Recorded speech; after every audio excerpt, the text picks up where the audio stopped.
The 60-story glass tower overlooked the glittering city lights like a cold monument. My life was spent polishing the marble floors of his private penthouse empire. I was only a struggling cleaner trying to pay my mother's rising hospital debts. If his security guards found us in this room, I would lose everything. I would be cast out onto the dark streets without a single copper coin. Julian Vance was the city's coldest billionaire. He was a ruthless man who never showed any soft emotion. But tonight, he was standing in the shadows of the master study. He watched my every move with a quiet, terrifying focus. The room was silent. The only sound was the rhythmic squeak of my rag against the glass table. The air smelled of expensive mahogany and fresh lavender spray. My fingers were stiff and cold from the biting winter draft. I kept my head low to avoid his amber-brown eyes. A tiny pulse was jumping in his tight, structured neck. He took a slow step toward me, his leather shoes clicking softly. The physical heat of his bespoke charcoal suit warmed my shivering arms. My breath caught in my throat. I took a step back, pressing my back against the walnut desk. I had to maintain the professional boundary. I was just the girl who cleaned his glass offices after midnight. He was the owner of the skyline. He had spent his life building an empire of steel and stone. The silent tension in the room was growing too loud. We were playing a dangerous game. My heart hammered against my ribs. I looked down at his polished black shoes. His fingers hovered just 3 inches from my face. His pupils dilated as his gaze tracked the damp collar of my shirt. "You are working too late, Elena." His low, gravelly voice sent an electric shiver straight down my spine. The professional mask was starting to crack. I wanted to reach out. I wanted to trace the sharp line of his jaw. But the fear of ruin was a heavy anchor. I told him I had to finish my duties.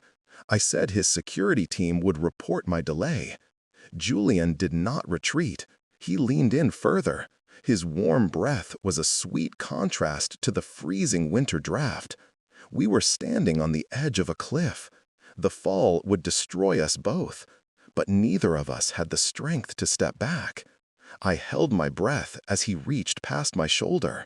His fingers brushed against my cleaning tray. The brief contact was electric. It sent a sudden jolt straight to my chest. He took a slow, deep breath. He seemed to struggle with his own thoughts.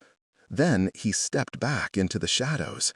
The distance was restored, but my hand was still trembling. I turned back to the window. The city lights looked like a million distant promises. I knew we were running on borrowed time. The storm arrived in the middle of December. It pelted the floor-to-ceiling glass walls of his private elevator. The heavy rain was a steady, deafening hum. We were trapped together inside the steel cabin.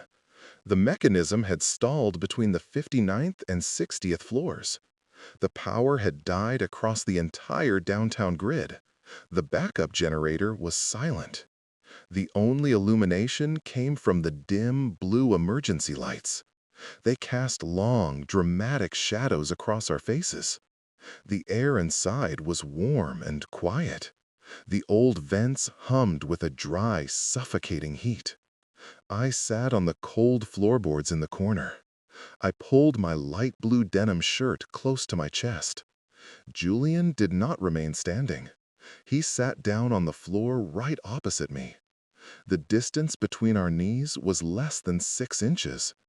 I could smell the rich scent of his expensive cologne. It was a subtle blend of sandalwood and fresh pine.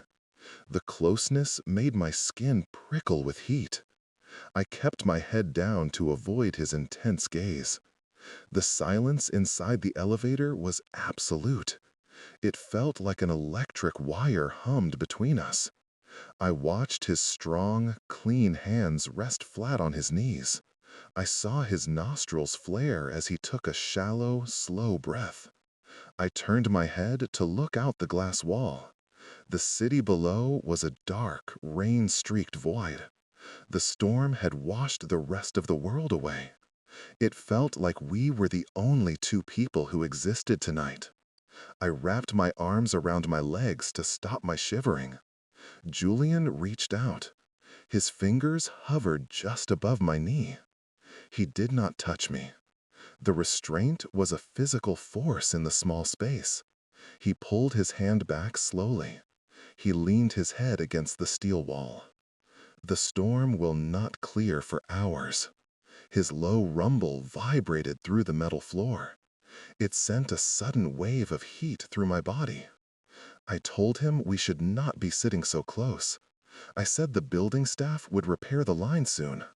Julian did not move away. He took a slow, deep breath. His pupils dilated in the dim blue light. He told me he was glad the world had stopped. He said he was tired of the constant noise outside. He asked me if I was afraid of the dark. I shook my head. The silence returned. It was heavy and exquisitely alive. We were trapped in our own private sanctuary. The freezing wind howled through the open penthouse terrace doors. It was nearly midnight when the emergency power finally returned. The marble floors of the grand living room were icy cold. I knelt by the fireplace, my hands shaking. I was trying to clean the cold ash from the hearth. My fingers were stiff and completely numb. Clara's instructions were always demanding. She was his personal assistant. She expected absolute perfection from the cleaning staff. I heard the quiet click of his study door opening. I did not look up.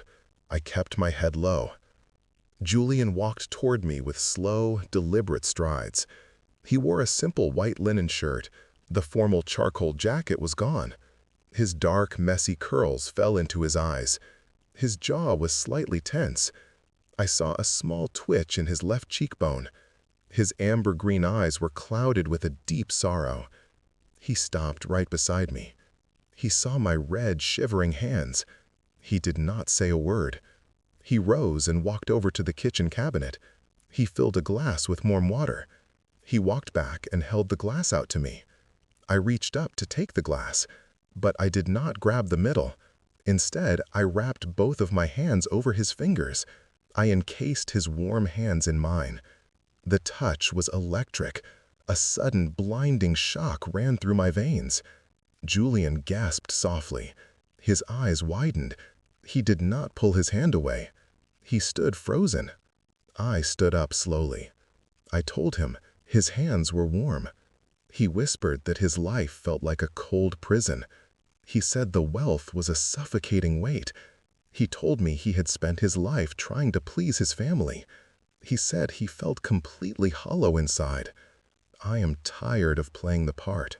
The non-romantic truth hung in the air. It was a confession of his own deep exhaustion. I felt a sudden, deep ache in my chest. I wanted to comfort him. I wanted to protect him from his cold world. But I knew the boundary was still there. I was only the cleaner. I let go of his hands. I took a slow step back, pressing my back against the wall. He pulled his hands to his chest. He looked at me with absolute vulnerability.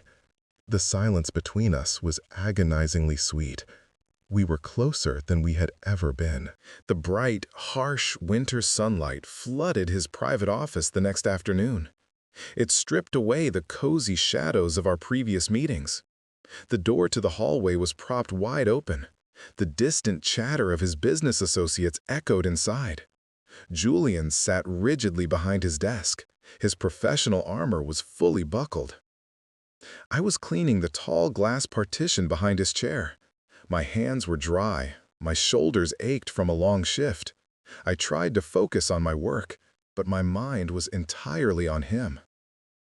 Suddenly, the business associates left the room. The double doors closed with a soft click. Julian stood up from his leather chair. He walked toward the glass partition. He stood directly opposite me on the other side of the glass. The distance between us was less than 3 inches. I stopped my rag. I looked at his reflection in the glass. His dark curls were messy, his intense amber eyes were locked on my face. He raised his hand. He pressed his flat palm against the glass, right over my reflection. I raised my own hand. I pressed my palm against the opposite side of the pane. Our fingers aligned through the cold glass. The touch was blocked, but the heat of our gazes was a physical force. My breathing became rapid. I saw his pupils dilate. I saw a small twitch in his upper lip. He was so close I could see the warm steam of his breath on the glass. The anticipation was an agonizing, sweet torture. I wanted to break the glass. I wanted to feel his skin. "We are so close, Elena." His low murmur carried through the glass pane. It sent a sudden wave of heat through my body. I pulled my hand back, slowly. I gave him space. I told him we had to stop. I said someone would walk in. Julian did not pull his hand down. He kept his palm flat on the glass. He watched me with a raw, desperate pain. The heavy boundary was back. We had almost touched, but the cold reality of our worlds was still between us. I turned my back to the glass. I picked up my tray with shaking hands. The final week of my cleaning contract arrived with a cold rain. The penthouse was quiet, but the air inside was thick with a tense, suffocating pressure. I was packing my cleaning supplies into my plastic caddy. I was preparing to leave his office for the last time. My mother's debts were paid. I had no reason to return to his tower. Julian stood by the tall window. He was staring out at the gray skyline. His jaw was clenched so tightly a small pulse was jumping. Suddenly, he turned around. He walked directly to me with rapid, desperate strides. I took a step back, my hands trembling. I reached for my caddy. But Julian did not let me leave. He grabbed my wrist with an intense, unyielding grip. His hot palm sent a sudden jolt straight to my heart. My breath caught in my throat. I looked down at his hand on my arm. The contrast between his expensive wool sleeve and my cheap denim shirt was sharp. "Do not leave me, Elena." His voice was a broken, crying plea. The cold billionaire was gone. He was begging me to stay. He told me he did not care about his family's expectations. He said the penthouse felt like an empty golden cage. He whispered that his life meant nothing without me. He looked directly into my eyes, his fingers trembling against my skin. The emotional dam had shattered. The truth was out in the open. It was a beautiful, terrifying confession that could never be taken back.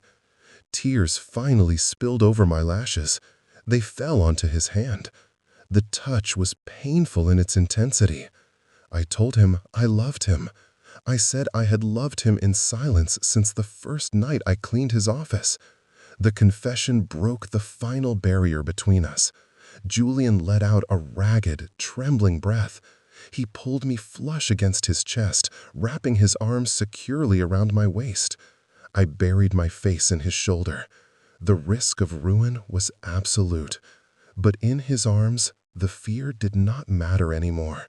We were together. The immediate relief of our confession was a sweet, intense wave. We stood in the center of his massive, quiet living room.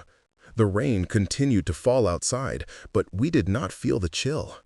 Clara's empty desk sat in the corner. The schedule on her computer did not matter anymore. We had broken the rules of his empire. Julian sat on the edge of the leather sofa.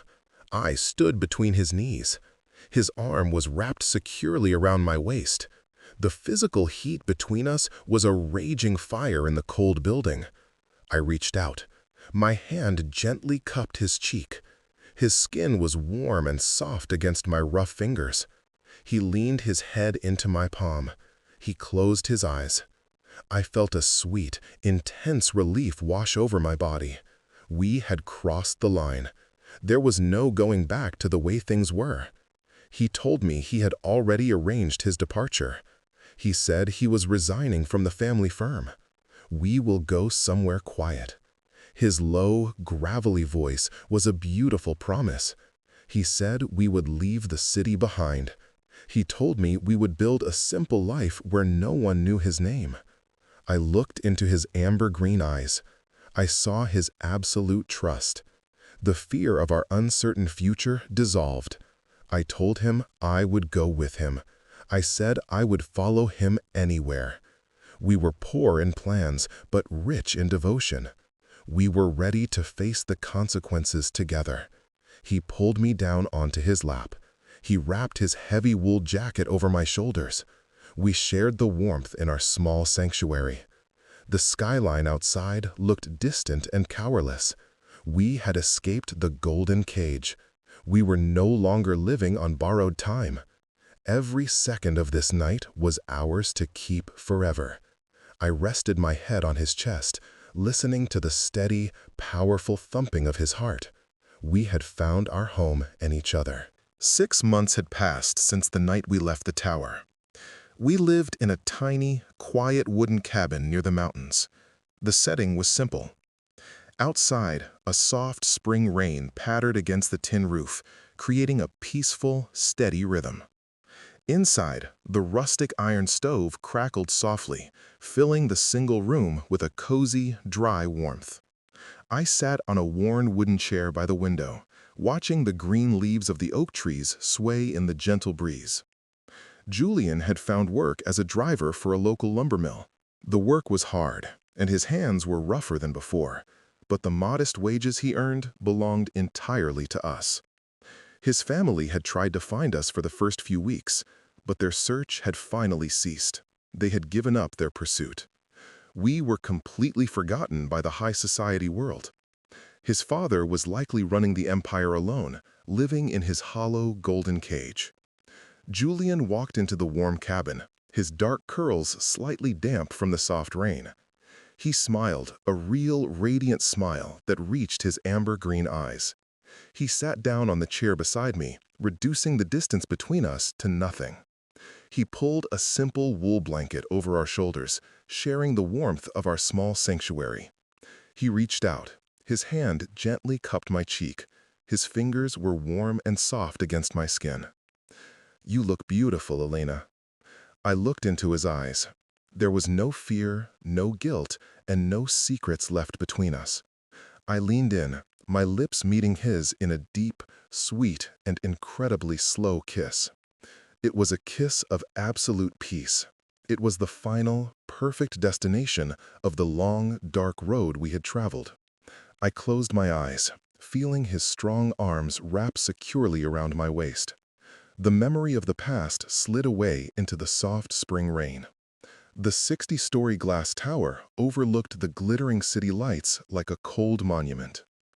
Thank you for listening to our slow-burn story of forbidden love. If you felt the intense tension of our journey, please subscribe to our channel. Leave a comment with your favorite moment. Your support keeps these stories alive. If you loved this, you will adore our next video about a quiet painter who falls for his wealthy patron's daughter. It is another beautiful, heart-wrenching story of forbidden desire and high stakes. Until next time, remember that some boundaries are meant to be broken. Let the rain wash the world away. Find your own sanctuary in the dark. Goodbye.